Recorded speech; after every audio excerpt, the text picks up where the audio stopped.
Hey, Cypher here. I've got a quick one for you guys today, without my typical layout. I wasn't even planning on reviewing this film, but I couldn't help but point it out. All the Way is a fantastic example of historical accuracy in film. I really didn't expect it. It's just an HBO movie based on some random play. But this is amazingly well crafted. It's basically a documentary, but more accurate than pretty much any documentary you're normally going to see, especially on the History Channel. There are really only a few minor problems, and they don't affect the narrative, so that's fine. The movie follows the Lyndon B. Johnson administration as it takes up the mantle of president after the Kennedy assassination. It depicts the troubles he went through in that first year in office, from passing the Civil Rights Bill to the election that followed. It focuses mostly on the politics behind these events, from secret surveillance of Martin Luther King to secret negotiations with him. It shows LBJ becoming more and more paranoid about political betrayal, while pushing the Civil Rights Bill continues to foster disunity in the Democratic Party. LBJ won with a landslide, but the movie points out in the end that his victory was bittersweet, given the troubles to come. Because there's no feeling in the world half as good as winning. But the sun will come up, and the knives will come out. It is an extremely well put together movie. Instead of spending time introducing people that most of us are already familiar with anyways, it just puts a little blurb at the bottom of the screen and continues with the story. It has a lot going on and is an extremely busy story, perhaps a little too busy. This is the kind of movie that would easily bore people if they had to watch it in a theater. But if you watch it at home, and do so in spurts, it's a lot better. No need to try to blaze all the way through, because it's better if you can stop and think about what is happening, maybe even do some brief research. I found myself looking up random stuff, as I always do with these things, but for a very different reason. Normally I see something on screen and go, "What the heck is that? That can't be true." Lo and behold, it almost never is. But for this movie, I was looking up stuff just because I wanted to know more about what was going on. As in, I was researching to supplement the movie rather than to verify it. I don't think that's ever happened for me. Because so much is happening, some things just fly by and you may not notice them.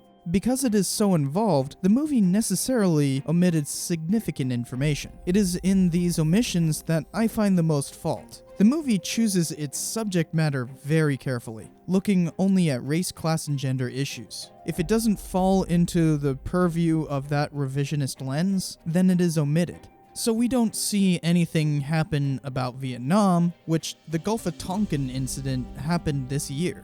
Kind of important. The limited airstrikes you ordered pre-selected in case of another attack are good to go. Airstrikes? So we order them in. Surely this is a situation about which we ought to be more confident before we act. Do it.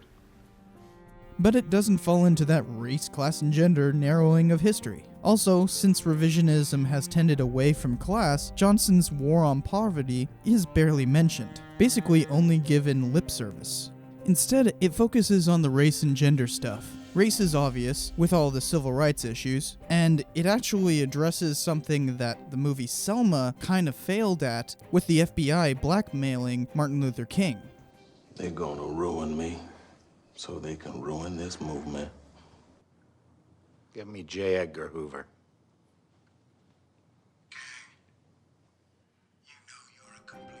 This movie depicts it in a much more reasonable manner. So you sure the president will be comfortable with this? Doesn't matter. The movie also spends a lot of time on Walter Jenkins, LBJ's top aide, who had a scandal erupt because he was caught in a homosexual act at a YMCA, which was illegal at the time. And it shows LBJ kind of struggling with the realization that that entailed.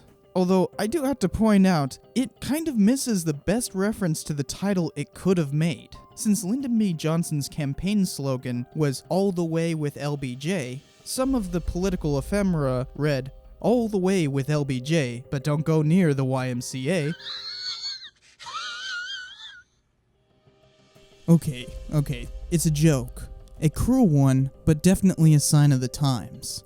And sometimes it's important to be able to laugh at the cruelty. But these are mere omissions that would have only cluttered up the plot further. There are some inaccuracies that I should point out, but nothing bad.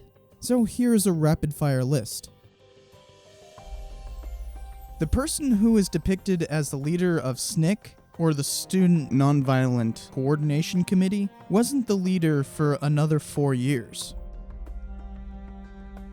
Johnson didn't gut the voting rights part of the Civil Rights Bill. It was already weak, and Johnson fiercely defended everything in that bill once it reached the Senate. But the voting rights portion did not reach the Senate. Robert Kennedy wasn't some offstage presence. He was Attorney General during this year, and so would have had weekly, if not daily, interactions with LBJ. So he wouldn't have been a disembodied threat waiting to swoop in. And that's about it. See how none of these are particularly damaging, and some, I dare say, are necessary. So yeah, not that inaccurate, plus its accuracy more than makes up for it. Bryan Cranston just nails LBJ. After this, I'm going to see him more as LBJ than Walter White. You know. You all know exactly who I am. Say my name. Lyndon B. Johnson. Now, say my name. Lyndon B. Johnson. You're goddamn right. Some of the stuff in this you can just intercut to reality and see the verisimilitude of the movie for yourself. In fact, I'm just going to make a supercut of that kind of stuff. Real versus Hollywood. Real to real. All I have, I would have given gladly not to be standing here today. The greatest leader of our time has been struck down by the foulest deed of our time. All I have, I would have given gladly not to be standing here today. The greatest leader of our time has been struck down by the foulest deed. Not too tight in the bunghole, Manny, and give me some extra room in my pockets there for my stuff, my keys and my knife, and leave me some slack for my nutsack. The pockets, when you sit down in a chair, the knife and your money comes out, so I needed at least another inch in the pockets. Yeah. Now, another thing, the crotch down where your nuts hang is always a little too tight. So when you make them up, give me an inch that I can let out there, because they cut me. And then he ordered 2 male Negro prisoners to beat me with a blackjack. The first prisoner beat me till he was exhausted. The state highway patrolman ordered the first Negro to take the blackjack. And I was beat by the first Negro until he was exhausted. So yeah, it's that good. And I don't have much else to say on the matter. HBO did a good job on this. They did John Adams a while back, and now this. I want more.